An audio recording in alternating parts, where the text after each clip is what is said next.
I'm gonna show you how to get rid of your cough with this instead of this.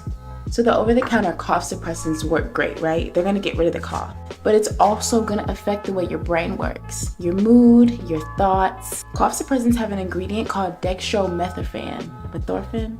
Child, it has meth in it. So I'm gonna give you a better way. Long before the pharmaceutical industry, we had nature. So I'm gonna help you make some cough syrup for you and your family for any time of the year. I crushed some garlic bulbs and I threw them in this bowl. I cut mine into smaller pieces because I have little ones. Covered all that garlic with honey. And we're gonna ferment this for 30 days, opening it every few days to let it breathe.